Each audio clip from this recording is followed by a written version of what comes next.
বিভিন্ন কায়দায় গোপনে ষড়যন্ত্র করে মারার চেষ্টা করে। আর শত্রু এটা সামনের পর আইছে, জান নিতে আইছি, বসে থাকা যায় না। জরাবালা আইনিহি বক্সিনেরটা মারি দিছে চোখ জড়াইয়া, আজরাইল দিয়ে মারি দিছে। আল্লাহর কসম, বানাউটি গল্প না, বুখারী শরীফের হাদিস।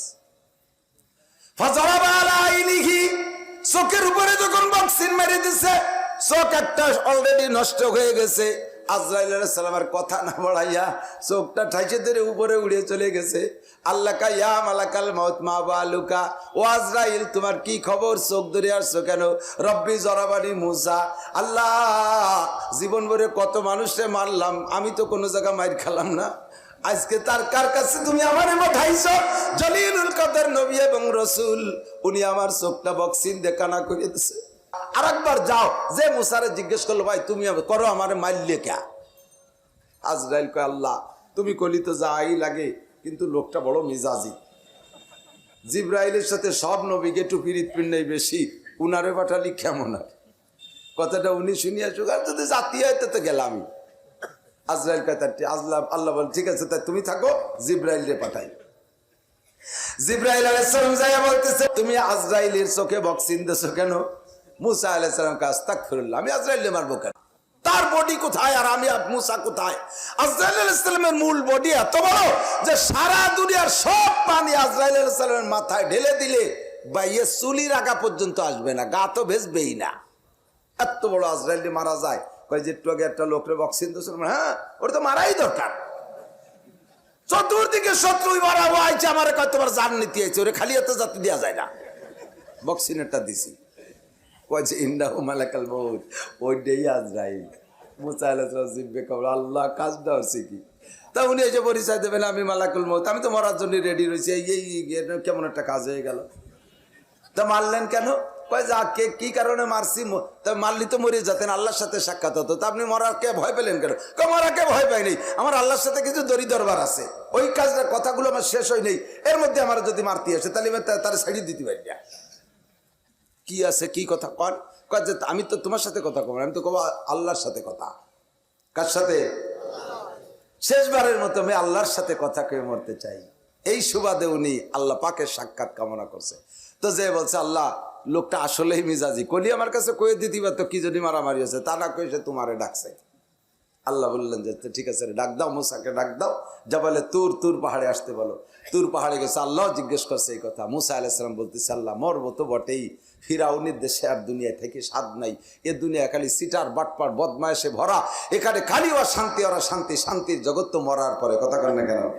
শান্তির জগৎ জান্নাতে, কাজেই দুনিয়া বেশি দিন থাকতে শখ নাই, কিন্তু মরার আগে আমার একটা আবেদন আছে, সেটা হলো, আল্লাহ বলেন বলো কি? কয় যে আল্লাহ আবেদনটা হলো, আমার চোখের সামনে দেখি দুনিয়ার সিস্টেম যেটা, যে চেয়ারম্যানদের যারা ভোট দেয়, ওই চেয়ারম্যান হয়ে যাওয়ার পরে সরকারি সুযোগ সুবিধা চেয়ারম্যানের ভোটাররা ভালো পায়, চেয়ারম্যান পরবর্তী বছর পাল্টে গেলে এই চেয়ারম্যানের করে দিয়া ভিজিএফ কার্ডগুলো আগে পরের চেয়ারম্যান কাটি কুটি সাফ সুতরা করে আলাদা উড়িয়ে বেলায় দেয়। আমি বনি ইসরায়েলের মধ্যে আসি বিদায় আজ 40টা বছর তুমি মান্না সালবা আসমান থেকে খাওয়াচ্ছ, আমি মারা যাওয়ার পরে কি আমার উম্মতের জন্য ভিজিএফ কার্ড চালু থাকবে, নাকি এবার তুমি আবার কার্ড কাটিয়ে যে বাতিল করে দিবা? আমি একটু জানিয়ে মরতে পারলে একটু ভালো থাকবে আর কি। এরা খাবে কি? আল্লাহ পাক রব্বুল আলামিন মুখে জবাব দিলেন, বাস্তবেও দেখাই দিলেন। আল্লাহ বললেন, ও মুসা, এই সবার খাবারের দায়িত্ব তো তোমার না, খাওয়াই কে? আমি আল্লাহ খাওয়াই। নাহনু নারযুকুকুম ওয়া ইয়াহুম, তোমাদের রিজিকও আমি দেই, তাদের রিজিকও আমি দেই, পরবর্তী যারা আসবে তাদের রিজিকও আমি দেব। রিজিকের জিম্মাদারি তোমার না মুসা, বানাইছি আমি আল্লাহর নাম খালেক, আমি আল্লাহর নাম রাজ্জাক, আমি সৃষ্টি করেছি, আমি খাওয়াবো, খাওয়ানোর জিম্মাদারি তোমার না, ওদের নিয়ে তোমার চিন্তা করা লাগবে না। কথা বলেন? এ ভাই, একটা গরু, একটা গাভী কিনে নিয়েছেন আপনি, বুড়ো মানুষ, জম্মের বুড়ো, ছেলেরা বাইরে থাকে, বাজারে দুধ খাতে পারেন না, ওর মধ্যে চিংড়ি মাছ পাওয়া যায়, দুধের মধ্যে চিংড়ি মাছ, এই জন্য গাভী একটা কিনবেন, ছেলেরা টাকা দেছে, হাটের থেকে গাই কিনে নিয়ে আইছেন। বুড়ো মানুষ যেই ঘরার মধ্যে হাঁটাহাঁটি হয়ে গাই চয়েস করে কিনতে কিনতে আপনার প্যালপিটেশন বেড়ে যাচ্ছে, বাড়ি আইনে মাঝখানে এই যা আগে তো মলন বলতো, মনে আছে নাকি বলুন? মাঝখানে একটা খুঁটি গাড়, তোরে কি খুঁটি গায়? মেয়ের খুঁটি। এই মেয়ের খুঁটির সাথে গরু বাইন্ধে বুড়ো যাইয়া আলগা বারেন্দা খাটের পর টান টান শুয়ে গোলো নিচে শুরু হয়ে গেছে। বুড়ি গাই না দেখে বুড়োরে পরিচর্যা করতে, বাড়িতে আর কোনো মানুষ নেই। বুড়ো জোরে জোরে নিঃশ্বাস ছাড়তেছে, গাইটা এদিক ওদিক তাকায় দেখতেছে, সার সব সর্বনাশ করছে। কত ভালো ভালো মানুষ কিনতে আসলো, আমার গাড়িতে কপাল বুড়া, আগে কাছে না বেছে এই আইদ মরা বুড়োর কাছে আমারে বেসলো। এ বুড়ো আমারে কি খাওয়াবে, তার নিজের ভাষা নিয়ে আমার বসিয়া। এ কোন কপাল খারাপ আমার, বাড়ি কোনো জায়গা খেড়ের বেলা নাই, আশেপাশে কিছু নাই, গরুটা ঘরের মধ্যে দাঁড়ায় থাকতে থাকতে পানি বেশ লেগে গেছে। এখন কি গরুটাই কবে যে কাকা আপনার তো ভাব ভালো না, আমার একটা বালতি দেন, আমি এক বালতি বানিয়ে নি খাই। কবে কাকা কাকি আমার একটা কাশি দেন, সাইডে ঘাস নিজে কাটিয়ে খাই, কি আর হবো, আপনাকে তো ভাব ভালো দেখতেছি। এ কয় কোনোদিন গাইডা খানিক চিন্তরে মোটামুটি একটু মুসকি মুসকি হাঁটতেছে, বুঝছি তুমি মরো আর বাঁচো, আমার খাবার হবেই, কারণ তুমি 2 কেজি সকালবেলা যদি দুধ আমার বানাতে দোয়াতে চাও তাহলে আমার খাবার দিতেই হবে। আর তুমি আমারে কেনছো নিশ্চয়ই দুধের লোভে, আমারে দুধের লোভে কেনছো, তুমি মারো বাচ্চা আমার খাবার ব্যবস্থা করবে। আয় বুড়ো জাকি মারে কয় শুয়ে থাকলে আর কপালে দুধ হবে না, তাড়াতাড়ি বস্তা দাও আর কাশি দাও, গেরের বাড়িতে সাইডে কাটিয়ে আনি, আর তুমি তাড়াতাড়ি গাভীরে পানি দাও। ব্যবস্থা বাড়িওয়ালা করে না, গাভী নিজেই করে। কতক্ষণ গাভীর খাবারের ব্যবস্থা গাভী নিজে করে না বাড়িওয়ালা করে? বাড়িওয়ালা করে। সেম কোয়ালিটি আমার আমি বানাই নেই, আমার ছেলে মেয়ে আমি বানাই নেই, দেশে কে? তাহলে আল্লাহ পাক রব্বুল আলামিন আমাকে দিয়ে আল্লাহ কি ঘুমাই থাকবে যে আমার বান্দারা না খেয়ে মারে, যে যাবে পারিস কামাই রেখা আমি দিতে পারবো না? আল্লাহ কয় নাহনু নারযুকুকুম ওয়া ইয়াহুম, তোদের সবার রুজি আমি দেবো। পানি দরকার, ভাত দরকার, মাছ দরকার, ফল দরকার, যা কিছু দরকার, আমার নাম রব, আল্লাহর নাম কি? আমার যা কিছু দরকার সবই আল্লাহ দিবে। আল্লাহ পাক মুসা নবীকে ওয়াজ করে শুনাই দেওয়ার পরে প্র্যাকটিক্যালে বুঝানোর জন্য আল্লাহ বললেন, ইয়া মুসা মা তিলকা বিয়ামিনিকা, ইয়া মুসা তোমার হাতে কি মুসা বলো। মুসা আলাইহিস সালাম বলেন কলা হিয়া আসাই, আল্লাহ এটা তো আমার লাঠি, কি করে এ দিয়া? কয় ওয়া হুসু আলা বি আলা গনামি ওয়ালিয়া ফিহা মাআরিবু উখরা, কলা হিয়া আসাই। তারপরে আমি আমার লাঠি দিয়ে গাছের পাতা পাড়ি, মাঝে মাঝে ছাগল গরু তাড়াই, আর প্রয়োজন হলে এরপর ট্যাগ দিয়ে দাঁড়াই। আল্লাহ কয় ওই লাঠিটার মধ্যে কারামতি আছে। তোমার হাতের লাঠি দিয়ে মাটিতে একটা বাড়ি মারো, দেখবা আল্লাহর কুদরত কে কারে খাওয়ায়। যখন মাটিতে বাড়ি মারছে, মাটি ভাঙ্গে 2 ভাগ হয়ে গেছে, মাটি সরে যাওয়ার পরে পানি বেরিয়ে আসছে। ইয়া মুসা আল আনমা, এখন কি আছে সামনে? আল্লাহ পানি, কয় ইজরিবি আসা কালমা, পানিতে বাড়ি মারো। পানিতে বাড়ি মারছে, পান পালাকা পানি 2 খণ্ডিত হয়ে সরে চলে গেছে। ফাখারাজা হাজার, পানির নিচ থেকে একটা পাথর বেরিয়ে আসছে। আল আনমা ইয়া মুসা, এখন কি দেখতেছো? আল্লাহ হাজার, আল্লাহ এখন তো পাথর দেখি। ইজরিবি আসা কাল হাজার, তোমার হাতের লাঠি দিয়ে পাথরে একটা বাড়ি মারো। পাথরে যখন বাড়ি মারছে, পান পালাকা পাথরটা ভেঙে 2 ভাগ হয়ে 2 টুকরো দুদিক চলে গেছে। ফাখারাজা দুধ, পাথরের পেটের ভিতরতে ছোট্ট একটা পোকা বেরিয়ে আসে। অবিবি হ্যাঁ উসমুনতারি, ওই পাথর ওই পোকাটার মুখে তরু তাজা কাঁচা ঘাস। ভাবছেন কি বললাম? মাটির নিচে পানি, পানির নিচে পাথর, পাথরের গায়ে ছিদ্র নাই, নিশ্ছিদ্র পাথরের পেটের মধ্যে ছোট্ট একটা পোকা, আবার তার মুখে দুনিয়ার কাঁচা ঘাস। অর্ধেক খাইছে আর অর্ধেক বাকি আছে, বাকি অর্ধেক খায়, আর প্রত্যেক লুকমা গিলে গিলে আল্লাহ পাকের নিয়ামতের শুকর আদায় করে। আরবিতে সে দোয়া করে সুবহানা মান তারানি ওয়া তারিবু মাকানি ওয়া তাসমাউ কালামি ওয়া তারযুকুনি ফি কলবি হাজারি। আল্লাহ সব পবিত্রতা তোমার, প্রশংসা তুমি পাইবা। আমি ছোট্ট পোকা, দুনিয়ার রৌদ্র সইতে পারি না, আমি এসি আর কন্ডিশন ছাড়া থাকতে পারি না, কাজেই তুমি মাটির নিচে পানি, পানির তলে পাথরের মধ্যে এসি ব্যবস্থা কইরা ও জায়গা আমার ব্যবস্থা করেছো। সুবহানা মান তারানি, এবং তুমি আমাকে নিয়মিত দেখো। অতারিবু মাকানি, আমি কোন জায়গা থাকি আমার জায়গা সম্পর্কে জানো। অতারিবু মাকানি ওয়া তাসমাউ কালামি, আমি যা বলি সব তুমি শোনো। অতারযুকুনি ফি কলবি হাজারি, এই পাথরের পেটের মধ্যে থাইকা আমি যেমন খাদ্য পছন্দ করি সেরকম খাবার তুমি দাও। বেশি নরম খাইলে তৃপ্তি পাই না, শক্ত হলে খাতি পারি না, মিষ্টি হলে ডায়াবেটিস হয়, আবার বেশি ভাঞ্চ হলে সুগার কমিয়ে যায়। এই জন্য পরিমাণ মতো যা দরকার তুমি আমাকে দিচ্ছ, সব প্রশংসা কার? মুসা আলাইহিস সালাম চোখের সামনে এই পোকার ঘটনা দেখিয়া খররা মুসা সয়কা চিৎকার মারি পড়ে গেছে, ও আল্লাহ, এই পোকার জন্য কোন নবী রসুল দোয়া করে নাই। আমি মুসা তো জানতামই না যে এই জায়গা পোকা আছে, ওরে যেহেতু কোন নবী রসুলের দাবি দরখাস্ত ছাড়া খাবার খাওয়াচ্ছ, আমার বনি ইসরাইলকে তুমি না খাওয়াইয়া রাখবা, কাজেই আমার প্রস্তাব বাতিল, আজরাইলে পাঠাই দাও, আমি মরার জন্য রেডি। এবার আল্লাহ পাক রব্বুল আলামিনের পক্ষ থেকে আজরাইল আসছে, আইসে বলতেছে, মুসা, আল্লাহ পাক রব্বুল আলামিন আমাকে জান নিতে পাঠাইছিল, আপনি তো সে সময় মরতে চান না, এখন মরতে চাইছেন। আল্লাহ পাক একটা প্রস্তাব দিয়েছে, আপনার কর্মকাণ্ডে আল্লাহ পাক খুশি হয়ে গেছে। সুবহানাল্লাহ। সব নবীদের কর্মকাণ্ডের পর আল্লাহ খুশি না বেজান? আল্লাহ পাক খুশি হয়ে গেছে। মা তাস্তাহি, আপনি কি চান? আল্লাহ পাক প্রস্তাব পাঠাইছে, আপনি একটা চাওয়া চান।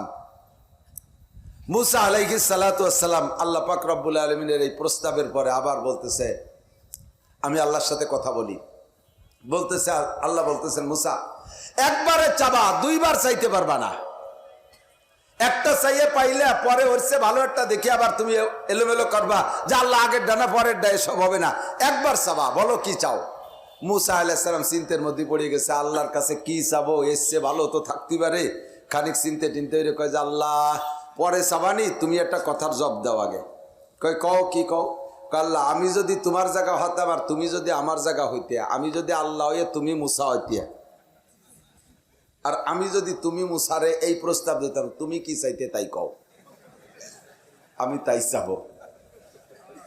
আল্লাহ কয়, তোমার সাথে পাইনি উঠা বড় কঠিন, এত চালাক, তুমি এই চালাকি শেখছো কোন যাইতে? আল্লাহ তোমার সাথে কথা কই, আমি তো বলদের সাথে কথা কই না। আল্লাহ সবচেয়ে চালাক না?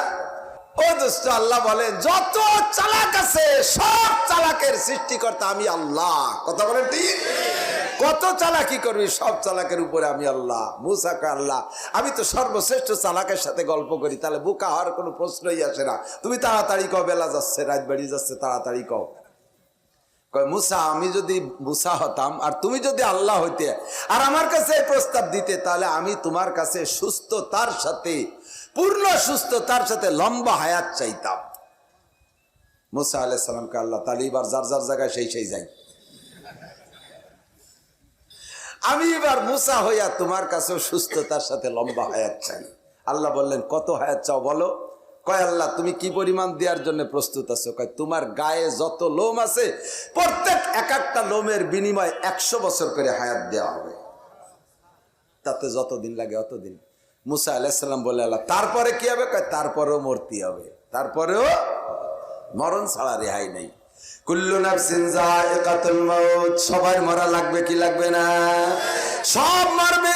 মুসা কয়, আল্লাহ এত লম্বা হায়াতের পরেও যদি অবশেষে মরণই মরতে হয়, তাহলে এই নোংরা দুনিয়ায় অতদিন আমি থাকতে চাই না। আল্লাহ যত তাড়াতাড়ি মরবো, বন্ধুর সাথে দেখা হবে। দুনিয়ায় বসে গল্প করেছি, তোমার দেখা কোনোদিন পাই নাই, মরা ছাড়া তোমার সাথে দেখা হবে না, কাজে আবার অত হায়াতের দরকার নাই, আজরাইলকে পাঠিয়ে দাও। মুসা নবী আলাইহিস সালাতু ওয়াস সালাম ওই জামানায় তার সবচাইতে বেয়াদব ছাত্রর নাম হলো ফেরাউন। তারে সোজা করার জন্য আল্লাহ পাক মুসা নবীর মতো উস্তাদ পাঠাইছে। কারুনের মতো বেয়াদব, হামানের মতো বেয়াদব ছাত্রকে সোজা করার জন্য যেমন উস্তাদের দরকার সেই রকম উস্তাদ মুসা, কিতাবও যেমনের দরকার সেই রকম কিতাবের নাম তাওরাত পাঠাইছেন।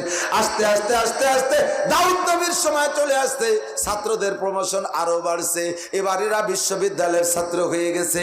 বন্ধুরে, বিশ্ববিদ্যালয়ের ছাত্রদের জন্য কলেজের বই দিলে হবে না, তাদের জন্য জাবুর কিতাব পাঠাইয়া আল্লাহ যোগ্য উস্তাদ দাউদ আলাইহিস সালামরে পাঠাইছেন। ওই কিতাব আস্তে আস্তে আস্তে আস্তে অবশেষে আইসা হযরত ঈসা আলাইহিস সালাতু ওয়াস সালাম পর্যন্ত আসতে ছাত্রদের যোগ্যতা আরো বাইরে গেছে। এবার দাও জবুর কিতাব পড়ে তারা তৃপ্তি পাবে না, আল্লাহ পাক উস্তাদ পাঠাইছে ঈসা আলাইহিস সালামকে, আর কিতাব পাঠাইছে ইনজিল কিতাব। পড়তে তালে থাকো, দেখতে থাকো, গবেষণা করতে থাকো, আমার কিতাব থেকে এলেম নাও। আস্তে আস্তে 570 বছর চলে গেছে ঈসা নবীর পরে। এই জামানায় আইসা এবার ছাত্ররা সাইড নিয়ে লেখাপড়া শুরু করছে। কেউ সায়েন্স পড়ে, কেউ মেডিকেল সায়েন্স পড়ে, কেউ কম্পিউটার সায়েন্স পড়ে। এই সায়েন্স পড়া যোগ্য বিজ্ঞ ছাত্রদের জন্য ঈসা নবীর ইনজিল কিতাবও যথেষ্ট না, এবার ঈসা নবীর মতো নবীও যথেষ্ট না। আল্লাহ পাক এই ছাত্রদের জন্য ছাত্র হলো আবু জাহেল জাহেল, আবু লাহাব, উতবা, সাইবা, ওয়ালিদ ইবনে মুগিরা, আবু বকর, উমর, উসমান, আলী, তালহা, জুবায়ের, বিলাল, আম্মার, সুহাইব, এইরকম জলিলুল কদর তাজা তাজা তাগড়া ছাত্রদেরকে আল্লাহ পাক কিতাব দিয়েছেন। কুরআন এমন একটা কিতাব যেই কিতাবের পরিবর্তন কোনোদিন লাগবে না, এরপরে আর কোনো কিতাবের দরকার হবে না। ওই কিতাবের মধ্যে কোনো সন্দেহ নাই। উস্তাদ পাঠাইছে বিশ্বনবী মুহাম্মদুর রাসূলুল্লাহ সাল্লাল্লাহু আলাইহি ওয়াসাল্লামকে। আমার নবী বলেন বইস্তু মুআল্লিমা, কিয়ামত পর্যন্ত যত বড় বিজ্ঞানী আসুক, যত বড় শিক্ষাগুরু আসুক না কেন, সব আমার সামনে বসবে, আমাকে একটা অক্ষরও পড়াইতে পারবে না, আমি সকলের উপর দিয়ে উস্তাদগিরি করে কাটাইতে পারবো। আমার নবীর চাইতে বড় যোগ্য মানুষ দুনিয়া আসে না, আর আসবে। নবীকে আল্লাহ পাক বলেন, হে নবী, উম্মতের সামনে উতলু, আমি যে পাঠাইছি, উতলু মা উহিয়া ইলাইকা মিনাল কিতাব। ভাই আমার প্রাণ প্রিয় যুবকরা শোন, ভালো করে শোন, বুড়ো বাবারা কান কাড়া করে, দুনিয়ার বহুত কিছু জানেন। এ মহিলা, আয়েশা খাদিজার কণ্ঠে কেন কোরআন পড়া শিখলি না? মমতাজের কণ্ঠে গান গাওয়া শিখলি, রুনা লাইলার কণ্ঠে গান গাওয়া শিখলি, এ যুবকরা মনির খান আলমগীরের কণ্ঠে গান গাওয়া শিখলি, মেসি আর নাইমার রোজ সুন্নতের পর আমল করে প্যান্ট আর গেঞ্জি আর চুল কাটা শিখলি, সেই কোয়ালিটিতে দাড়ি কাটা শিখলি, সাহাবায়ে কেরামদের কোয়ালিটিতে দাড়ি রাখা কেন শিখলি না? নবীওয়ালা তরজে পোশাক পরা কেন শিখলি না? সাহাবাদের তরজে কেন কোরআন পড়া শিখলি না? আয় একটু আয়, উতলুমা উহিলাইকা মিনাল কিতাব। হে নবী, উম্মতের কাছে কোরআন শরীফ তিলাওয়াত করে শোনান। উতলু মানে তিলাওয়াত করো, মা উহিলাইকা মিনাল কিতাব, কোরআন শরীফ তিলাওয়াত করে শোনাও। এই কিতাব এমনই কিতাব, তরজমা বোঝা লাগবে না, অর্থ বোঝা লাগবে না। মান করা হারফাম মিন কিতাবিল্লাহ ফালাহু হাসানাতুন ওয়াল হাসানাতু বিআশরি আমসালিহা। আল্লাহর কোরআন এমনই কোরআন, যার থেকে একটা হরফ তুমি পড়বা, অর্থ বোঝা লাগবে না, আয়াতের অর্থ বোঝা লাগবে না, একটা হরফ তুমি পড়বা, আল্লাহ তাআলা তোমাকে 10টি নেকি দান করবে। বিশ্বাস হয়? সাথে যদি তরজমা বোঝেন আরো মজা। এই আমি শায়খের বাড়ির দ্বারের একটা সূরা তরজমা করব, কষ্ট হচ্ছে আপনাদের?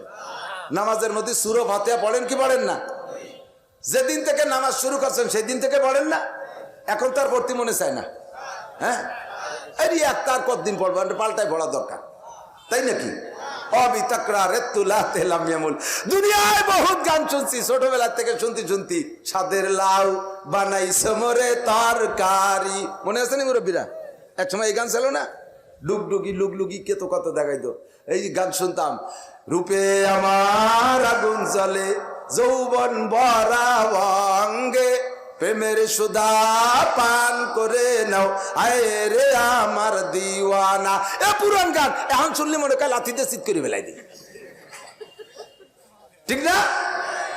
মমতাজের গান বুকটা ফাটতে যায়, যখন প্রথম গায় তখন হুজুররা হাটে আর কান্দা ওই দিক রায় কয় ভালো হইতে শোনা যায়।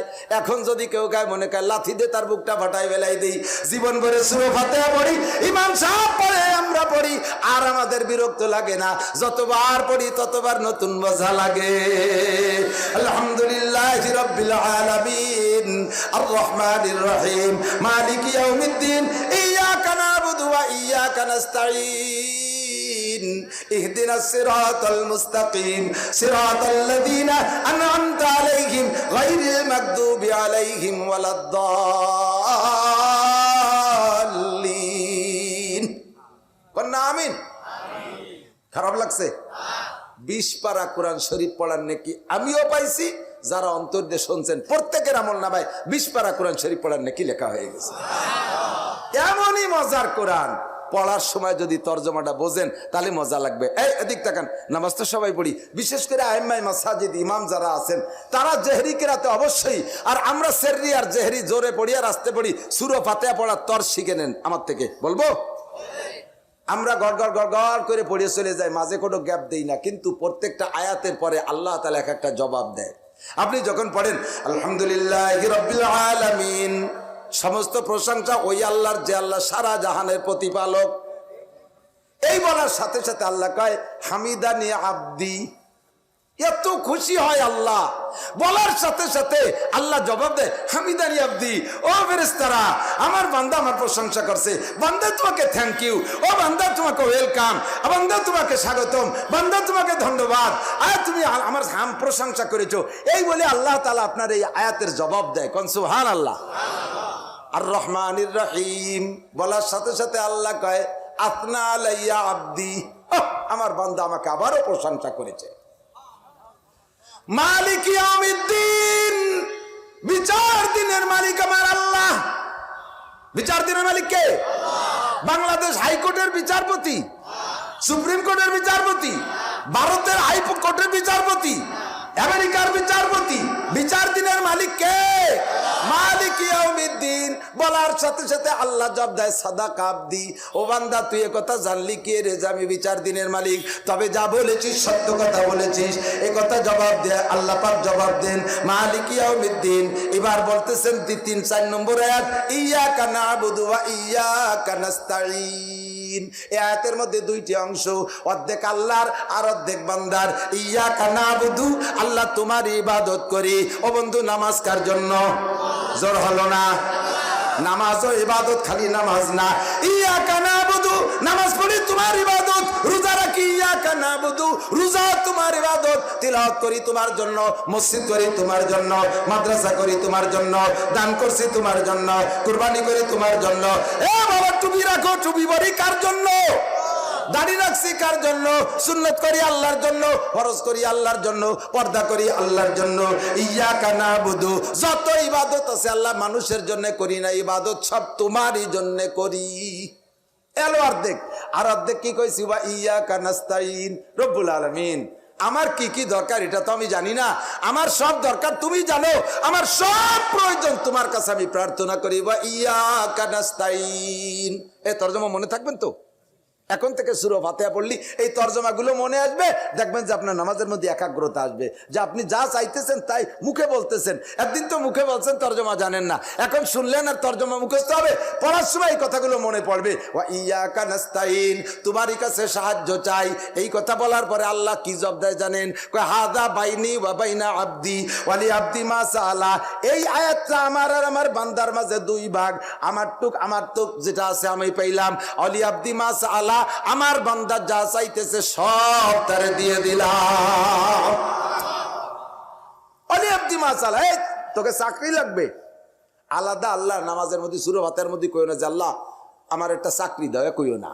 ওই নাস্তাইনের মধ্যে সব আছে, যদি তোমার চাওয়াটা একাগ্রতার সাথে হয়, মালিকরে সামনে রেখে চাও। উবুদ রাব্বাকা হাত্তা ইয়াতিয়াকাল ইয়াকিন, উবুদ রাব্বাকা ওয়া কি বলে হাদিস, ওয়াবুদ হাত্তা কি কয়, কান্নাকা তারাহু, ওয়াবুদ রাব্বাকা হাত্তা কান্নাকা তারাহু।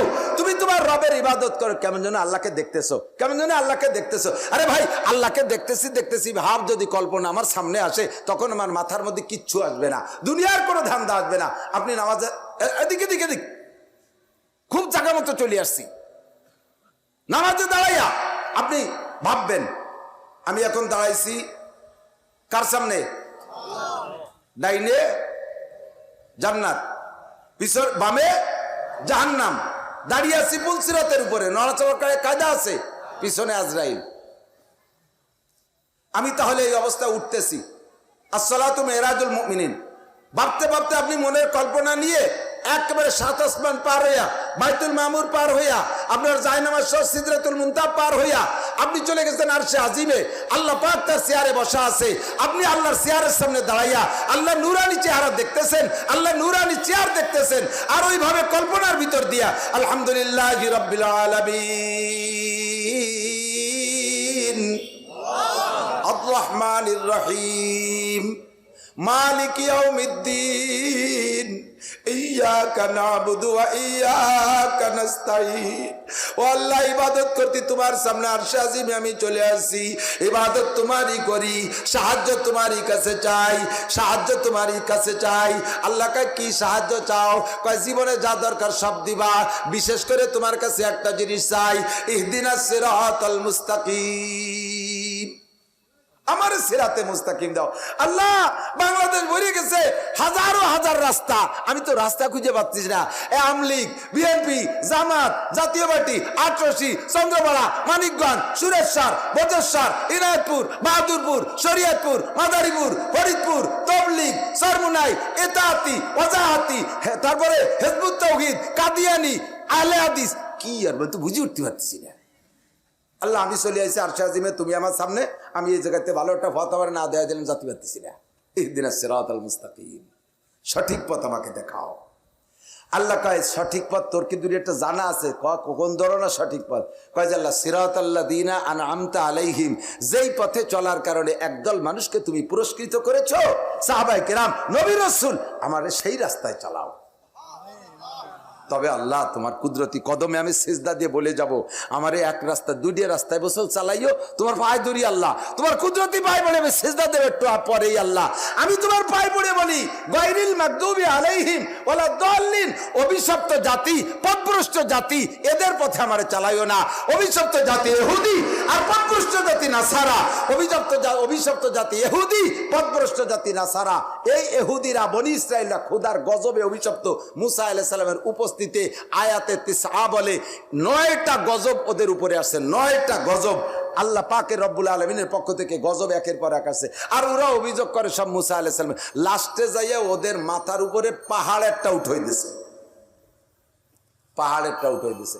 এই পাহাড়টা বড় কারামতি পাহাড়, বসা জনেরও মাথায় ঠায়, দাঁড়ানো জনেরও মাথায় ঠায়, ছোট ডারো মাথা সমান, বড় ডার মাথা সমান, এত বড় পাহাড় মাথার উপরে। মানে বেয়াদবি করছে বিদায় আল্লাহ পাক পাহাড় মাথার উপরে উঠে দিছে। এখন ওই তলে থাইয়ে মুসা আলাইহিস সালামের কাছে কান্দে, মুসা তাড়াতাড়ি পাহাড় সরাও, তুমি যা কবা সব শুনবো। মুসা আলাইহিস সালামকে আল্লাহ এবার বাপ ভালো, তুমি পাহাড়টা সরাই দাও, মনে হয় ঠিক হয়ে যাবে। পাহাড় সরাই দিছে আল্লাহ মুসা আলাইহিস সালামের দোয়ায়। আবার যেই সেই সে বেড়াকেলারা খাতা নিয়ে বেড়াকে যাচ্ছে, গ্রামীণ ব্যাংকেলারা গ্রামীণ যাচ্ছে, কলেজে ল্যাংটা হয়ে চলে যাচ্ছে, যত উল্টো পাল্টা আগে করতো ফিরে আবার তাই শুরু করছে। এবার মুসা আলাইহিস সালাম কয়, এই তোরা দিয়ে একটু আগে কি করলি, তা কাজটা করতেছিস কি? অত বড় পাহাড় মাথার পর থাকলে স্বীকার না করি পারা যায়? আর তুমি যা কয় এই কি মানা সম্ভব? এই যে এই গুন্ডমি, এই পান্ডামি যখন এরা খোদার গজব প্রাপ্ত, 9টা গজব তাদের উপরে, 9টা গজব আসছে একে একে। এই মাগদুবি আলাইহিম, আল্লাহ ইহুদিদের দলভুক্ত করো না, ওয়ালা দাল্লিন, নাসারারা পথভ্রষ্ট, তারা হযরত ঈসা আলাইহিস সালামকে আল্লাহর ছেলে বলে, মারিয়ামকে আল্লাহর স্ত্রী বলে। নাসারা কারা? আপনারা জানেন না, গলামে কিন্তু সবাই মিলে একটা মনে করেন, সব মিলে মনে হয় খ্রিস্টান, আসলে সব মিলে খ্রিস্টান না। খ্রিস্টান হলো ঈসা আলাইহিস সালামের উম্মতরা, খ্রিস্টান ঈসা আলাইহিস সালামের উম্মতরা, আর মুসা আলাইহিস সালামের উম্মতদের নাম হলো ইহুদি। সারা বিশ্বে 800 কোটি মানুষের ভিতরে মাত্র 1.5 কোটি ইহুদি, মাত্র 1.5 কোটি ইহুদি, তাদের বসবাস স্থান মাত্র একটা দেশ ইসরায়েল। আর আমেরিকা, ইউরোপ কান্ট্রি যা আছে, পশ্চিমে যা আছে, সব নাসারা, সব নাসারা। এই নাসারারা কিন্তু খ্রিস্টান, আর ইহুদিরা এই বনি ইসরাঈলীরা। আল্লাহ ওকে যে কি বুদ্ধি দিয়েছে, ওকে বুদ্ধি দিয়ে সারা দুনিয়ার সমস্ত কাফেরদেরকে মুঠির মধ্যে করে রাখে। নাসারা ওরা, খ্রিস্টান ইহুদি ওরা, আর এই পাশে রাশিয়া থেকে নিয়ে রাশিয়া, চীন সহ জাপান পর্যন্ত এই পাশে সব বেশিরভাগ 90% এরা হলো বুদ্ধ। আর মধ্যপ্রাচ্যে এরা মুসলমান, আর আমরা মুসলমান, আর এ পাশে মালয়েশিয়া বেশিরভাগ মুসলমান। তো এই মিলে আর ভারতের ভিতরে হিন্দু, শ্রীলঙ্কা মালদ্বীপে আছে হিন্দু। এই ইহুদিরা মাগদুবি আলাইহিম আর দাল্লিন হলো নাসারারা। আমি আল্লাহ পাকের সামনে দাঁড়াইয়া রব্বুল আলামিনের কাছে দোয়া করে আসছি, আল্লাহ আমি ইহুদি নাসারাদের দলভুক্ত হতে চাই না, আমাকে সঠিক রাস্তা দেখাও। এইভাবে যদি নামাজের মধ্যে কোরআন শরীফ পড়েন, এবার যখন বলছেন ওই যে প্রথম আয়াত মাঝের আয়াত পড়ছেন, 5 নম্বর আয়াত, এই ইয়াকা না'বুদু ওয়া ইয়াকা নাস্তাইন, ওই সময় আল্লাহ জবাব দিয়েছে, হাজা বাইনি ওয়া বাইনা আবদি ওয়া লি আবদি মা সাআলা, এটা আমার আর আমার বান্দার মাঝে 2 ভাগ, আমার বান্দা যেটা চাইছে তারে সেটা দিয়ে দিলাম। এরপরে পড়ছেন ইহদিনাস সিরাতাল মুস্তাকিম, এবারও আল্লাহ কয় ওয়া লি আবদি মা সাআলা, সিরাতাল্লাযীনা আন'আমতা আলাইহিম, এবার কয় ওয়া লি আবদি মা সাআলা, গায়রিল মাগদুবি আলাইহিম ওয়ালাদ দাল্লিন, এবার আল্লাহ কয় ওয়া লি আবদি মা সাআলা। এই ওয়ালাদ দাল্লিন কে ছেড়ে দিলেন। নবী পাক বলেন, ইজা ক্বালাল ইমামু গায়রিল মাগদুবি আলাইহিম ওয়ালাদ দাল্লিন ফাকুলু আমিন, তোমরা সবাই বলবা আমিন। ইমামের ওয়ালাদ দাল্লিন যদি কানে শোনো, তোমরা দাল্লিন বলার পরে আমিনটা বলবা, তোমরা সবাই আমিন বলবা। তবে এই আমিন জোরে বলা লাগবে না, এই আমিন বলতে হবে আস্তে। কেন আস্তে বলবেন? আল্লাহ নবী আরেকটা হাদিসের মধ্যে বলেন, মান ওয়াফাকা তামিনুহু তামিনাল মালায়েকা গুফিরা লাহু মা তাকাদ্দামা মিন যামবিহি, যেই ব্যক্তির আমিন ফেরেশতাদের আমিন, এই ভালো করে শুনতে হবে, যেই ব্যক্তির আমিন ফেরেশতাদের আমিনের সাথে মিলে যায়, আল্লাহ তাআলা তার আগের গুনাহ সব মাফ করে দেয়। সুবহানাল্লাহ, বুঝছেন এই কথা? তাহলে আমার আমিন যদি ফেরেশতার আমিনের সাথে মিলাইতে পারি সব গুনাহ মাপ। আমার আমিন ফেরেশতার আমিনের সাথে মিলানোর জন্য দুইটা দিক। কয় দিক? একটা হলো টাইমে মিল, ফেরেশতারাও যখন আমিন বলে আমি তখন বলবো। আর একটা হলো কণ্ঠের মিল, শব্দের মিল, ফেরেশতারা যে শব্দে বলে আমি সেই শব্দে বলবো, তাহলে হুবহু মিল হলো। বুঝছেন না কথা? ইমাম যখন ওলা দলিন বলে ছেড়ে দেয়, ফেরেশতারা ওই সময় আমিন বলে, আমরাও সেই সময় আমিন বলি, তাহলে টাইমের মিল হলো, অর্ধেক গুনাহ মাপ। এবার কণ্ঠের মিল, ফেরেশতারা কি আমিন জোরে বলে না আস্তে বলে? জোরে বললি তো জীবনে একবার হলেও শুনতাম। ফেরেশতারা যেহেতু সাউন্ড ছাড়া বলে, আমিও যদি সাউন্ড ছাড়া বলি, আওয়াজ ছাড়া বলি, তাহলে মিলে গেল ফেরেশতাদের সাথে দুই দিক দিয়ে, সময়ও মিললো আওয়াজও মিললো, সব গুনাহ মাপ।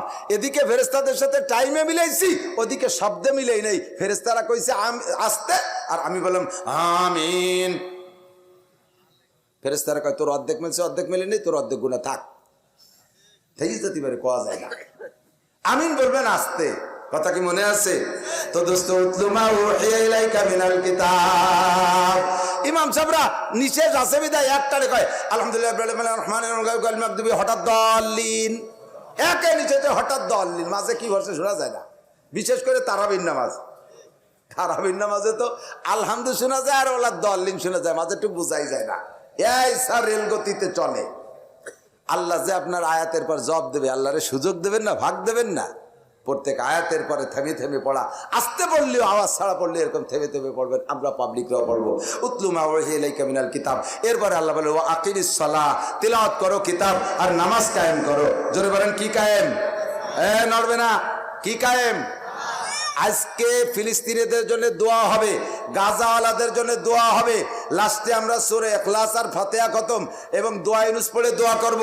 আজকে বিকেল বেলা খবর আসছে, ইসরায়েলের পাক্কা সিদ্ধান্ত, যত সমরাস্ত্র আছে 3 লক্ষ সেনাবাহিনী মোতায়েন করছে গাজার বর্ডারে।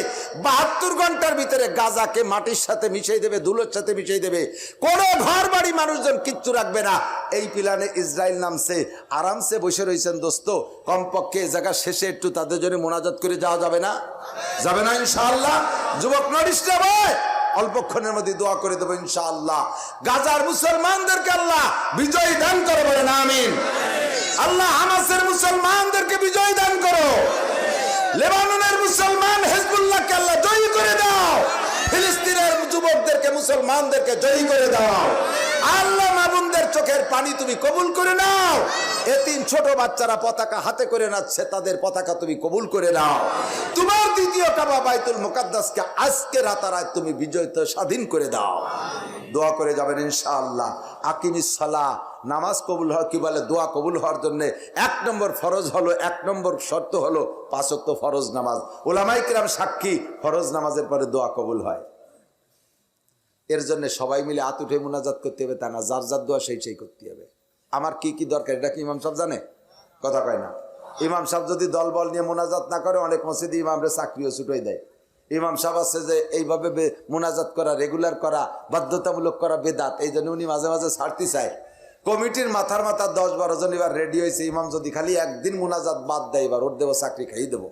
ইমাম সাহেব কয় ঠিক আছে, মোনাজাত যদি করতে হয় তাহলে ইসরায়েলের জন্য হুজুররা যেরকম দোয়া করতেছে ওইরকম মোনাজাত করে ছেড়ে দেবো। আরবিতে দোয়া করে আল্লাহুম্মা খুজ আদাই, আল্লাহুম্মা খুজ আদাই। ইমাম সাহেব দোয়া করতেছে, মোনাজাত করতে হবে তো, সবাই কয় আল্লাহুম্মা আমিন। আল্লাহুম্মা জালজিল আকদামাহুম, সবাইকে আল্লাহুম্মা আমিন। আল্লাহুম্মা শাত্তিত শামলাহুম, আল্লাহুম্মা আমিন। কি কয় জানেন? ইমাম সাহেব কয় আল্লাহ যে কয়টা আমার চাকরি ছুটোতে লাগছে ওই কয়টারে ধরো, সেই কয়টাই কয় আল্লাহুম্মা আমিন। কাজে ইমামরে ওই দায়িত্ব দেওয়ার দরকার নাই। আমার পক্ষে করছে না বিপক্ষে করছে তা আল্লাহ জানে। আমার মোনাজাত আমি করবো, কথা কন। আর যে মোনাজাত আমরা বাংলায় কই বুঝি, আজকে আমরা ফিলিস্তিনিদের জন্য করবো ইনশাআল্লাহ। আমার মোনাজাত আমি করব। আকিমিস সালাত, 5 ওয়াক্ত নামাজ পড়ো। তরাফাইন নাহার ওয়া যুলাফাম মিনাল লাইল, দিনের কিছু অংশ রাতের কিছু অংশ। জীবন ভরে নামাজ পড়ে দোয়া করলে দোয়া কবুল হয়, কিন্তু নামাজও পড়ি দোয়াও করি কবুল হয় না কেন? বহুতবার উলামায়ে কিরামের কাছ থেকে শুনেছেন, বলতে গেলে আমার 10 ঘন্টা 20 ঘন্টা সময় লাগবে, এত কিছু লাগবে 2 রাকাত নামাজ পড়তে। সুন্দর করে আমরা কয়জনে নামাজের মাসালা জানি, সঠিকভাবে কয়জন পড়তে পারি? অজুটা বানাইছেন তাই সুন্দর হয় নাই, পেশাব করছেন ঢিলা ব্যবহার করেন নাই। পুরুষরা যদি পেশাব করে ঢিলা ব্যবহার না করে, পেশাব করে ঢিলা ব্যবহার না করে, 99% পুরুষের গা এবং কাপড় নাপাক থাকে। ওই অবস্থায় জীবন ভরে নামাজ পড়লে ওই নামাজে কাম হয় না, ওই নামাজের পরে দোয়া করলে দোয়া কবুল হয় না। নামাজের ফরজ জানেন না, ওয়াজিব জানেন না, সুন্নত জানেন না, সব মিলাইয়া আমাদের ছোট্ট ছোট্ট বাচ্চারা দেখে নুরানিতে পড়ে, তারা নামাজের 60টি মাসআলা কি সুন্দর এখানে প্রদর্শনী হয়, নামাজের 60টি মাসআলা। একটুক বাচ্চা জানাজার ইমামতি করতেছে, নামাজ জানাজার সব কিছু জানে। একটা জানাজার এলান হইলে তো সবাই লাইন ধরে দাঁড়ায়, আর বড় বড় নেতা হলে তো জানাজা লোক আরো বেশি হয়। পাকিস্তানের মুফতি তকি উসমানী, পাকিস্তানের চিফ জাস্টিস বর্তমানেই, উনি বিজ্ঞানী পর্যায়ের একজন বড় আলেম। তো উনি বলেন কোরআনে কারিমের এই আয়াত পাইয়া যে আল্লাহ তাআলা বললেন আমি এত নিয়ামত দিয়েছি তোমরা গুণে শেষ করতে পারবা না, তা আমি এই চ্যালেঞ্জটা গ্রহণ করার ইচ্ছা করলাম যে আমি গুণে দেব। আল্লাহ কত বানাইছে আমি গুণে দেব। সিস্টেম করে ফেললাম, ভাগ করে ফেললাম। গুনার সিস্টেম কি? সারা পৃথিবীর মাতুব্বারি করে যিনি, তার নাম হলো জাতিসংঘের মহাসচিব।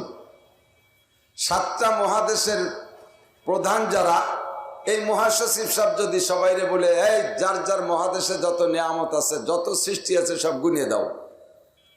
মহাদেশ গঠিত হয় অনেকগুলো দেশ নিয়ে। মহাদেশ প্রধান যিনি, উনি প্রত্যেক দেশের প্রেসিডেন্ট প্রধানমন্ত্রীকে বলে দিলেন তোমার দেশে যা যা আছে গণনা করো, ভাগ করে দিলেন।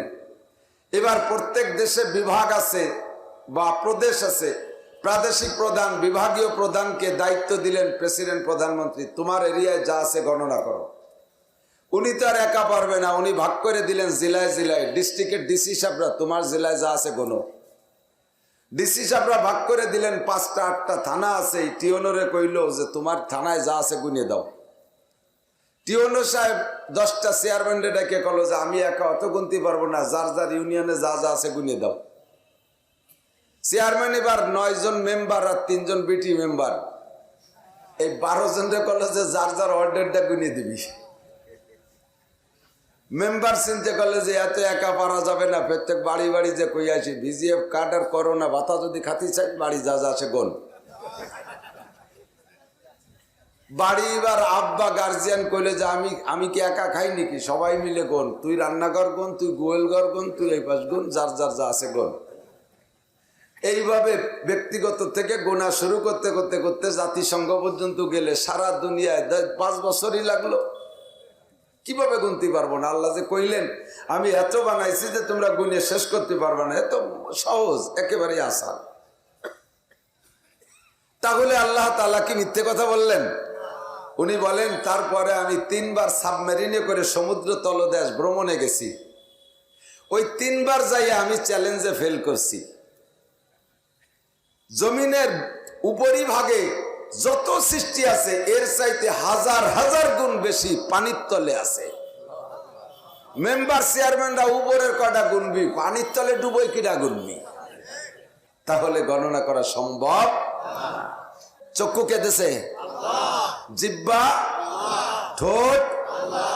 আমার আব্বা কিছু দিছে, আমারে মা কিছু বানাইছে, আমলিক করি সরকার কিছু দিছে, বিএনপি করি খালেদা জিয়া কিছু দিছে, আমার সব কে দিছে? আমি আপনি স্বীকার না করলে আল্লাহ পাক বলেন আলাম নাজআল লাহু আইনাইন ওয়া লিসানান ওয়া শাফাতাইন ওয়া হাদাইনাহুন নাজদাইন। আমি কি দুটো চোখ তোরে দেই নেই?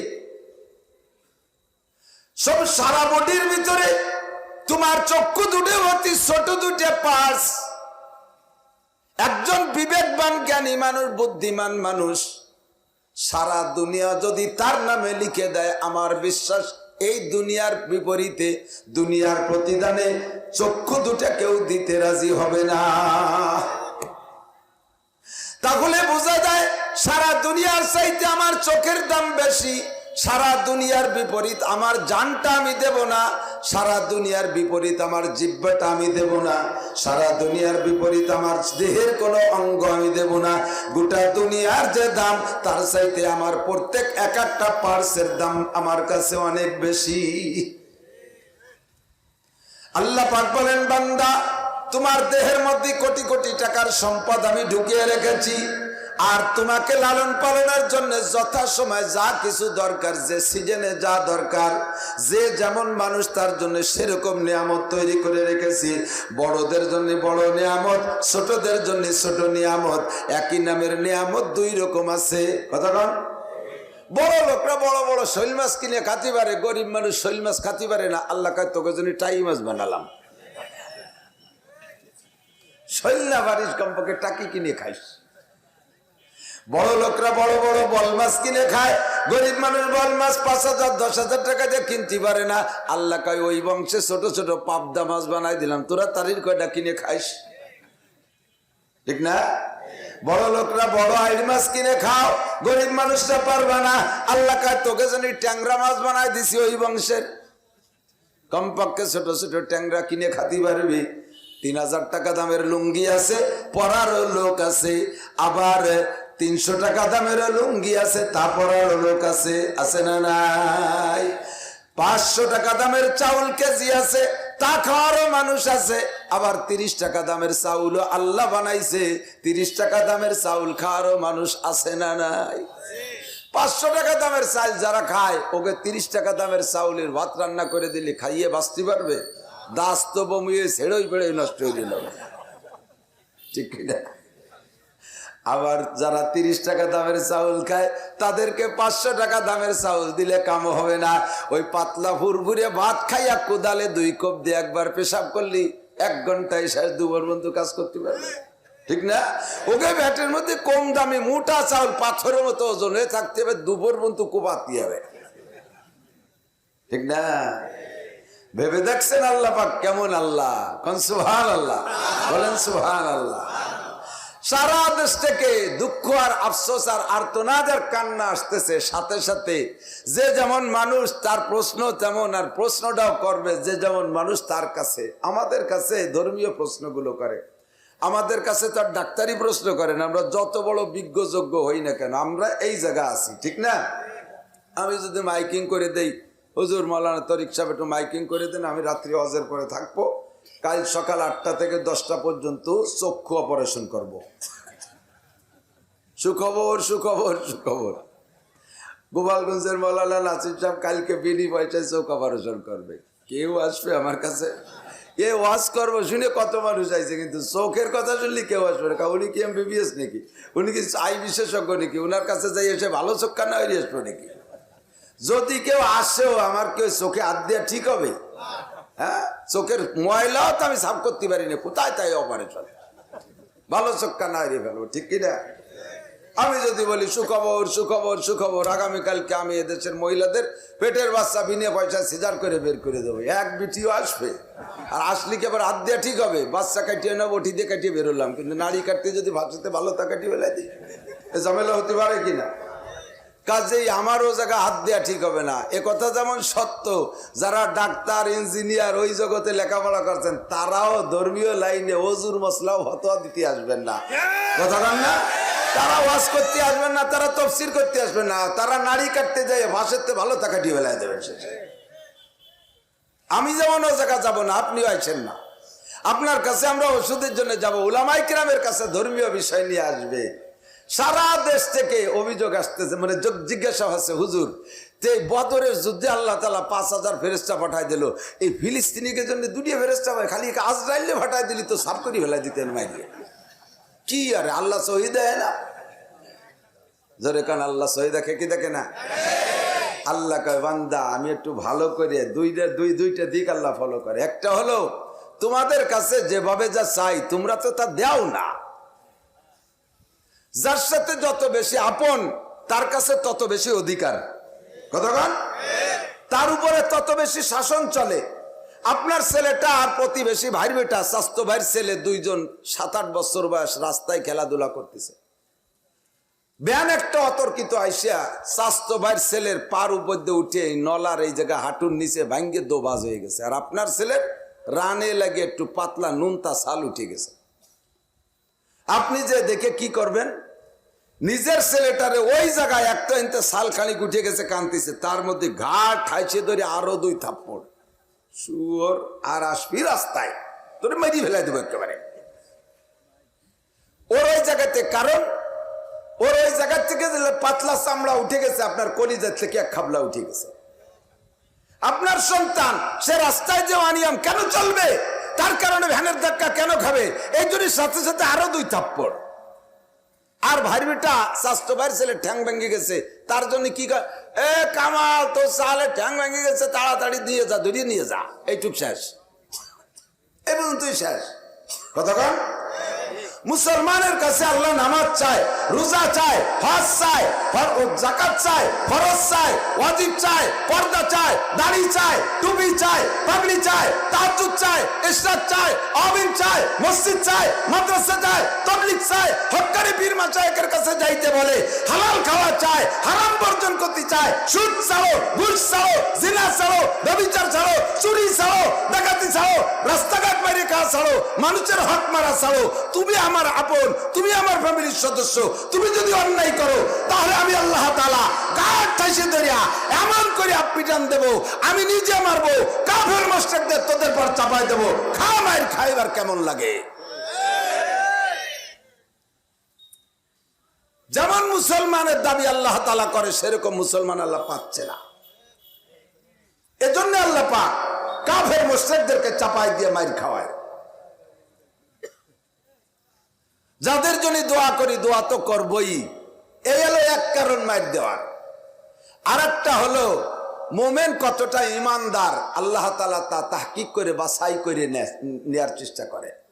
এ ভাই পুলিশি লোক নেয়, এদিক টাকান আমার দিক টাকান, পুলিশি লোক নেয়, নেয় নাকি মাগুরা নেয়, মাঝে মাঝে নেয়, গোপালগঞ্জ পুলিশরাই নিলে নেয়, খুব নেয়। 20 জন নেবে নিয়ত করছে, 20 জন সরকার ঘোষণা দিয়েছে, বিজ্ঞপ্তি 20টা ছেলে নেবে পুলিশি। তো ওই 20 জন নেবে বিদায় কি পুলিশ লাইনি মোটে 20 জন যে দাঁড়ায় 20,000, ঠিক না? এ যায় কি আমার মতো চিকুন চাকান বাকড়াই বুকড়ে যায় নাকি? তাগড়া তাগড়া যাই, একের পাশা আবার ওই কাঁচা দিয়ে দাঁড়ায় রয়েছে। এবার অফিসার টিম ভিতর দিয়ে গলির মধ্যে দিয়ে হাঁটে, দেখে যে অফিসারের তো 1.5 ফুট উঁচু, আগাগোড়া দিয়ে আইরে বাড়ি দিয়ে হবে না, 6 যায় না, ফিট না, 40-50টা পরে যাই হালকা পাতলা সিপসিপে বডির একটা এদিকায় মেরে দিয়েছে সিল। এইভাবে পুরো 20,000-এর মধ্যে 50 জন বাছাই করছে, সিল দিয়েছে। এই 50টা বাহ্যিক ভাবে অতটা ফিট না, তার সাথে ফিটের ফিটের মোটা মোটা তা বাদ পড়ে গেছে। এখন ওই মোটা যারা বাদ পড়ছে তারা কয় এই সরকার হাসিনের কোনো বুদ্ধি আছে, এই অফিসার টিম পাঠাইছে, আরে আবাল কিচ্ছু বোঝে না, এই যে কয়টারে নেছে ও তো আমরা 3 জনে কিলে 50টা সবাই ফেলে দিই, ওই দিয়ে কি হবে, আমাকে এরকম তাগড়া তাগড়াকে বাদ দিল। এ যদি অফিসার শোনে কি কবে, কয় যে আমি যদি তোর মতো দামড়া হতাম তাহলে তোকে কয় দামড়ারে সিল দিতাম, তোরা চাকরির আগেই পেট নিয়ে নড়তে পারতিস না, গায়ে 3.5 মণ ওজন, চাকরিতে যায় ট্রেনিং এর পরে খাইয়ে দে তো শীতে শুয়ে থাকবি, পুলিশ আসামি ধরতে গেলে আসামিতি তোকে ধরে জবাই দেবে, এই জন্যই তোকে নিলাম না। এই পাতলা কয়ডারে নিয়ে সুন্দর করে পরীক্ষা নিরীক্ষা করে ট্রেনিং করে যখন ছাড়িয়ে দেবো, মানানসই বডি হবে, এরা যুদ্ধের ঘোড়ার মতো দৌড়বে, এক একটায় 3-4টে আসামি ধরে নিয়ে আসবে, এই জন্য এই কয়ডারে নিছি। কথা কর না কা, ঠিক না? 50টারে সিল দিয়েই নিয়ে কিন্তু তাদের হাতে হাতিয়ার দেয় না, নেবে আলো 20 জন, সিল দিয়েছে 50টা, ওই বাকি 30টারেও যাইতে ঝাড়াই দিয়ে ফেলাই দেবে বিভিন্ন কায়দায়। মেডিকেলের একটা পরীক্ষা হবে, ভাইবা রিটেন একটা পরীক্ষা হবে, ভাইবা একটা পরীক্ষা হবে, 3টে পরীক্ষায় 10টাকে 3টাকে ঝাড়া দিয়ে ফেলাই দিয়ে লাস্টে বাছাই করে 20 জনকে নেবে। এই 20 জন যোগ্য। আল্লাহ পাক রব্বুল আলামিন 800 কোটি মানুষের ভিতরে লাইনে দাঁড়াইছি আমরা 200 কোটি মুসলমান, 200 কোটি মুসলমান আমরা দাঁড়াইছি। আল্লাহ পাক রব্বুল আলামিন বাছাই করে মেডিকেলে রিটেনে ভাইবায় 3-4 প্রকার পরীক্ষা নিয়া বাছাই করে সাফ করে লাস্টে একেবারে পাক্কা জান্নাতে যাওয়ার যোগ্য জান্নাতের প্যাসেঞ্জার 20 জনকে বাছাই করে নিয়ে জান্নাত ভরবে। এজন্য আল্লাহ তাআলা এরকম পরীক্ষা মাঝে মাঝে নেয়। ফেল করবেন তো ফেল করবেন, ফেল করবেন তো ফেল করবেন। আল্লাহ তাআলা যেন আমাদেরকে পাশ করার তৌফিক দান করে। সবাই বলে আমিন, সবাই বলে আমিন। মুসলমান এই সৌদি আরবও গেছি, সৌদি আরব আমরা মনে করি সৌদি আরবওয়ালারা আরবিতে কথা কয়, তাহলে তো ওরা কোরআন শরীফের সবাই হাফেজ, আজান যা দেয় সৌদির পাবলিকই, তা আমাকে দেশে আমাকে বাঙালি পাবলিকই সইতো খারাপ। আজান দিতেই দিচ্ছে বাইলা, আজানও অশুদ্ধ। সেই মধ্যপ্রাচ্য থেকে আসছে, তাদের প্রত্যেকের কোরআন দরকার ছিল, তাদের প্রত্যেকের কোরআন জানা দরকার ছিল। সৌদি আরবে যাইয়া আমার বাংলাদেশের ছেলেরা মক্কায় যাইয়া হেরেম শরীফের ভিতরে 1 নম্বর হয়ে আসে। আজও পর্যন্ত সৌদি আরবের ছেলেরা কোরআন প্রতিযোগিতায় 1 নম্বর হতে পারে না। বাঙালিরা অন্যান্য দেশের 1 নম্বর হয়ে যায়। ও দোস্ত, টাকা পয়সা বিলাসিতায় কত দূর গেছে আল্লাহ জানে। আল্লাহ পাক কোন কারণে মাইর খায়। এবার আমরা দোয়া করি, আল্লাহ মায়ের খাইতে খাইতে পিঠে বেড়া ঠেকে গেছে, দেওয়ালে পিঠ থেকে গেছে, আর মায়ের খাওয়াইও না। এবছর তোমার বাইতুল মুকাদ্দাসের সম্মানে ফিলিস্তিনের মুসলমান, গাজার মুসলমানদেরকে আল্লাহ তুমি বিজয় নসিব করো, জোরে বলেন আমিন। আল্লাহ পাক মানব জাতির হিদায়াতের জন্য শুরু থেকে আসমানি কিতাব দেশে বিলাং ছাড়িয়ে দেয় নেই। তোমরা যার যার কায়দায় ইবাদত বন্দেগি করে আল্লাহরে খুশি করো, আল্লাহ তাআলা এভাবে বলে নাই। কথা কন। সর্বপ্রথম আদম আলাইহিস সালামকে দিয়ে দুনিয়া শুরু হয়েছে, মানব জাতির সূচনা আদম আলাইহিস সালাম। আদম আলাইহিস সালামকে আল্লাহ তাআলা আসমানি কিতাব দিয়েছিলেন সহিফা। এরপরে আসছেন শীস আলাইহিস সালাম, তাকেও দিয়েছে সহিফা। ইদ্রিস আলাইহিস সালামকে দিয়েছে সহিফা। মাঝে 2 জন নবী গেছে, তাদেরকে দেন নাই। নূহ আলাইহিস সালামকে দিয়েছেন কিতাব। এরপরে হযরত ইব্রাহিম আলাইহিস সালামকে দিয়েছেন কিতাব। এরপরে মুসা আলাইহিস সালামকে দিয়েছে কিতাব। এরপরে দাউদ আলাইহিস সালামকে দিয়েছে কিতাব। এরপরে হযরত ঈসা আলাইহিস সালামকে দিয়েছে কিতাব। আখেরি কিতাব আমাদের জন্য আল্লাহ পাক কোরআনে কারীম দান করেছে, কোন সুবহানাল্লাহ। এত কিতাব না দিয়ে শুধু কোরআন শরীফে প্রথম আদম আলাইহিস সালামকে কাছে দিয়ে দিলি, এক কিয়ামত পর্যন্ত চলতে থাকবে এক কোরআন শরীফ। এটাই সহজ হতে এত কিতাবের দরকার কি? আল্লাহ কয়, যে জামানার ছাত্র যেমন সেই জামানার বই তেমন। ক্লাস 1 এর ছাত্ররা যদি এম এর বই দেয়, পারবে নাকি? আবার এম এর ক্লাসে যদি 1 ক্লাসের বই দেয়, তাকে তৃপ্তি হবে নাকি? আদম আলাইহিস সালাম থেকে নূহ আলাইহিস সালাম ক্লাস 1 এর ছাত্র, তাদেরকে আল্লাহ তাআলা সেই জামানায় ওই রকম নরম বই দিয়েছে। নূহ আলাইহিস সালামের সময় আইসা ছাত্ররা ক্লাস 5 থেকে 6 এ উঠছে, আল্লাহ তাআলা তাদেরকে আরেকটু শক্ত কিতাব দিয়েছে। নূহ আলাইহিস সালামের পরে ইব্রাহিম আলাইহিস সালামের জামানায় আইসা ছাত্রের কোয়ালিটি, ছাত্র কেমন ছাত্র, নমরুদ ছাত্র, নমরুদের মতো বিশ্ববিখ্যাত বেয়াদব সে হইছে ছাত্র। তারে নূহ আলাইহিস সালামের কিতাবে তৃপ্তি হবে না। আল্লাহ তাআলা উস্তাদ দিয়েছে ইব্রাহিম আলাইহিস সালাম, আর কিতাব দিয়েছে ইব্রাহিম আলাইহিস সালামের কিতাব। পড়তে তালে রইছে, আস্তে আস্তে ছাত্রের কোয়ালিটি আরো বেড়ে গেছে। ছাত্র এবার হাই স্কুলের থেকে চলে গেছে কলেজে। ছাত্রর নাম ফিরাউন, কারুন, হামান। এই সাইজের ছাত্রদেরকে সোজা করার জন্য ইব্রাহিম আলাইহিস সালামের কিতাবে হবে না। উস্তাদও লাগবে সেরকম জাইদ্রেল উস্তাদ, আর কিতাবও লাগবে সেরকম। আল্লাহ তাআলা বনি ইসরাইলের জন্য কিতাব দিয়েছে 1000 পারা বিশিষ্ট 10 লক্ষ আয়াত বিশিষ্ট কিতাব তাওরাত। আর উস্তাদ দিয়েছে মুসা আলাইহিস সালামের তো মিজাজি উস্তাদ। ফিরাউনের বাড়ি বসবাস করছে, ফিরাউনের বাড়ি 30 বছর।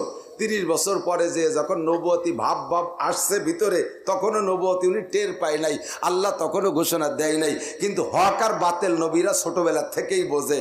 ফিরাউনের বাড়ির বাবরসি বনি ইসরাইলের একটা ছেলেরে আক্রমণ করছে। মুসা আলাইহিস সালাম তার জালালি থাপ্পড়েরটা মারিয়ে দিছে, একে চড়ে শেষ। আল্লাহ হেফাজত করুক।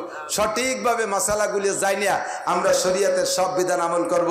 আর ওয়ালা যিকরুল্লাহি আকবার, নামাজ হলো সবচাইতে বড় জিকির। নামাজ সবচাইতে বড় জিকির। ও দোস্ত, আজকে উলামায়ে কিরাম ডাক দিছে আপনাদেরকে আগামীকালকে মাগুরা। কে কে যাবেন ইনশাআল্লাহ? মাগুরায় কাল কে কে যাবেন? মাগুরায় কালকে ফিলিস্তিনের পক্ষে, ইসরায়েলের বিপক্ষে বিক্ষোভ মিছিল হবে। কে কে যাবেন? ইমানদার আমরা এই জায়গা বসে আল্লাহ বিল্লাহ করবো, সুবহানাল্লাহ পড়বো। শুধু একটু মাগুরা জাতি পারবো না। আর ইসরায়েলে যাইতে করলে কে কে রাজি আছেন দেখি? ইসরায়েল জাতি হবে। প্রধানমন্ত্রী বিমান ফ্রি করে দিচ্ছে, কেরা কেরা রেডি? এবার কেউ কেউ জাতি পারে যে যুদ্ধ হরি না হরি বিমানে তো উঠি আসি। আস্তাগফিরুল্লাহ, আমার গোপালগঞ্জেও কালকে বিক্ষোভ ইনশাল্লাহ। আমি জুমার নামাজের পর আমি যাব।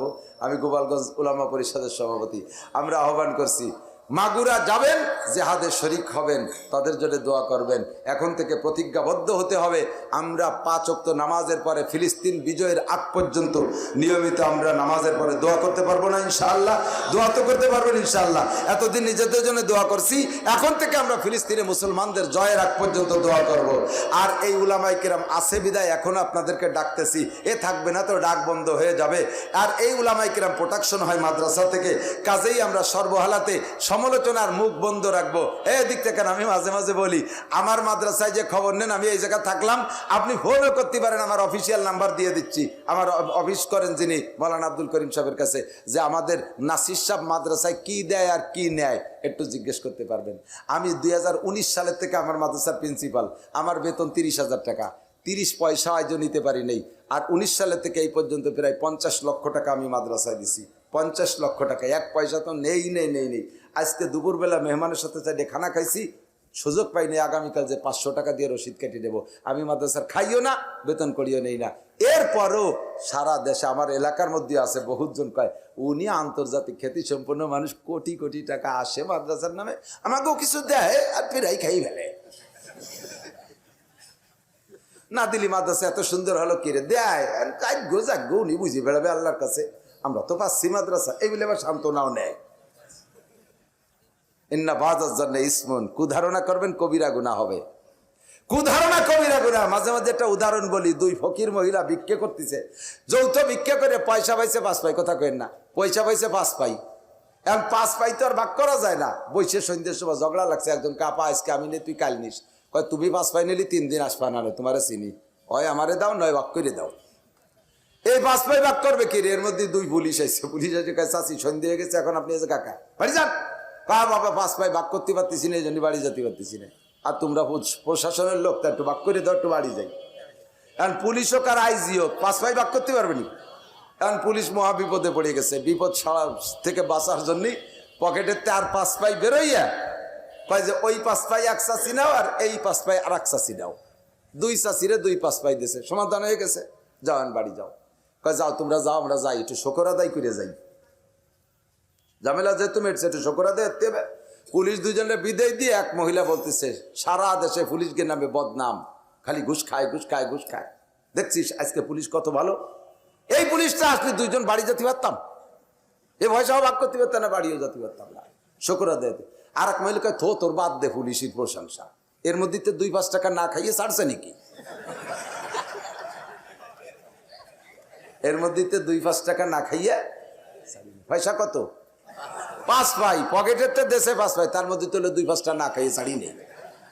এর নাম জাতে পুলিশ। এইরকম বদনাম আজও রয়েছে পুলিশের উপরে। বহুত পুলিশ জানি একটা পয়সাও খায় না, তাহাজ্জুদ ছাড়ে না আল্লাহর রহমতে। আমার ভক্ত পুলিশ বহুত আছে, বহুত পুলিশ। এরকম টাকা যদি হাতে আসে ওই টাকা খায় না। কিছু একটা ফাংশন আছে সরকারিভাবে, কিছু কিছু দুই পাতা থাকে, ওর মধ্যে কিছু পয়সা না করিয়েও ঢোকে, সে পয়সা পুলিশই খায় না। এরকম পুলিশ আমি জানি, ও পয়সাগুলো সোয়াবেন নিয়ে ছাড়া গরিব গরিব মিসকিন মাদ্রাসা মসজিদে দিয়ে দেয়, এরকম কাজ করে আমি জানি। আবার তারপরে গোটা পুলিশ গোষ্ঠী শুদ্ধ বদনাম, 2-5টা না খাইয়ে ছাড়ি নেই, পয়সা আলো 5 পাই। নিজের জায়গা জমি লেখে দিয়া, ঘর বাড়ি দিয়া, বেতন করি খাবো না, এরপরও কয় আরে আছে ইনকাম আছে। এই মন্তব্য করে মুসলমান পিছিয়ে পড়ে গেছি। সব আমরা কুমন্তব্য করে দেখেন, কাফেররা কি সুন্দর জোট, কেউ কেউ সমালোচনা করে না। হিন্দুদের মধ্যে কি জোট, কেউ কেউ সমালোচনা করে না। তাদের মন্দির গির্জা প্যাগোডা যা যা আছে সব সুন্দরভাবে চালাই যাচ্ছে। আমাদের মসজিদ মাদ্রাসা করতে গেলে দুনিয়ার গ্যাঞ্জাম গ্যাঞ্জাম। আমাদের 4 জায়গা, মসজিদের মধ্যে মাদ্রাসার মধ্যে ঈদগাহ আর গোরস্থান, ঠিক না? ওদের সাথে গ্যাঞ্জাম। এইবার কমিটিতে কে কে অমুক অমুক বাদ দেও, মসজিদে যাবো না, আর টিন কিনে নেয়, বাস কাট, মসজিদে হেনে হবে, আমার জায়গা ছাড়িয়ে দিছি। মুসল্লির কিসির অভাব? আমার মাইয়েই তো 7টা, মুসল্লির অভাব না, ওনার মাইয়েই 7টা। পয়লা বিটা বিটি একসাথে গেছে, পরের মসজিদে কেউ নেই, ছাগলে শুয়ে শুয়ে খালি নেজ নাড়ায় আর পায়ের বড়ি বেলায়। হয়ে গেল মসজিদ একটা। মাদ্রাসা, এ মাদ্রাসা আমি হুজুরে মাইরে খায়, বাদ দে মাদ্রাসা, বন্ধ করে দে, হুজুরকে দেবো না। ঈদগাহ গ্যাঞ্জাম লেগে গেছে, বানা আমাকে বাড়ির দ্বারা ঈদগাহ বানা, ওকে ঈদগায় যাবো না। যত গ্যাঞ্জাম এই 4 জায়গা। 4 নম্বর কবরস্থান, ওকে কবরস্থানে লাশ মাটি দেওয়া যাবে না। বাইসে থাকতে গ্যাঞ্জাম হচ্ছে, লাশে লাশে গ্যাঞ্জাম বাঁধতে পারে, মাটির তলে যে মারামারি লাগায় না, ওই জন্য লাশে লাশে গ্যাঞ্জাম হবে, টেনশন বেঁধে গেছে। যত ঝামেলা এই জায়গা। আট নিয়ে গ্যাঞ্জাম, সেই আটে দুই দল হাট করে। বাজার নিয়ে গ্যাঞ্জাম, দুই দল সেই বাজারে বাজার করে। স্কুল নিয়ে গ্যাঞ্জাম, দুই দলে ছেলে মেয়ে সে জায়গায় লেখাপড়া করে। রাস্তার উপরে মারামারি, একদল কোনোদিন কইল না যে ওদের সাথে এই রাস্তায় মারামারি হয়েছে, ওরা এই রাস্তায় দিয়ে হাঁটে, আমরা রাস্তায় দিয়ে হাঁটবো না, আমরা খালের মধ্যে দিয়ে হাঁটবো, এ বলে কেউ রাস্তা ছাড়ে না। কিন্তু মসজিদ, মাদ্রাসা, ঈদগাহ, গোরস্থান এইগুলো সব শয়তানের চাইল, কথা কোন ঠিক না? শয়তানের কপালে লাথি মারিয়ে, জুতো মারিয়ে আমরা এই চাইর প্রতিষ্ঠানে ঐক্য হয়ে থাকতে পারবো না ইনশাআল্লাহ, পারবো না ইনশাআল্লাহ। মুসলমান যদি এখনো সংগঠিত হয়, তাহলে এদের নারায়ে তাকবীরের ধ্বনিতে কাফেরের অন্ডকোষ খসে পড়ে যাবে, ওই স্টপ করে মরে যাবে। শুধু মুসলমানের নারায়ে তাকবীরের ধ্বনি শুনিয়ে। দুঃখের বিষয় হলো আমরা 3 মৌলবী 13 দল, 3 মুসলমানের 13 দল, আমরা কেউ কেউ সাথে মিশতে পারি না। এগুলো সব ফিতনা বাঁধায় রাখে শয়তান। শয়তানকে আল্লাহ তাআলা আমাদেরকে শয়তানের হাত থেকে আল্লাহ বাঁচাক, জোরে বলেন আমিন। আল্লাহ হেফাজত করুক, বলেন আমিন। আমি কালেকশন পারিও না, কিছু কইও না, কালেকশনের আর ফাইনাল হয়ে গেছে, এখন কালেকশনের কথা বলাও যাবে না। এখন হবে দোয়া, শুধুমাত্র সূরা ফাতিহা একবার, সূরা ইখলাস আর সূরা দোয়া ইউনুস পড়ব কয়েকবার।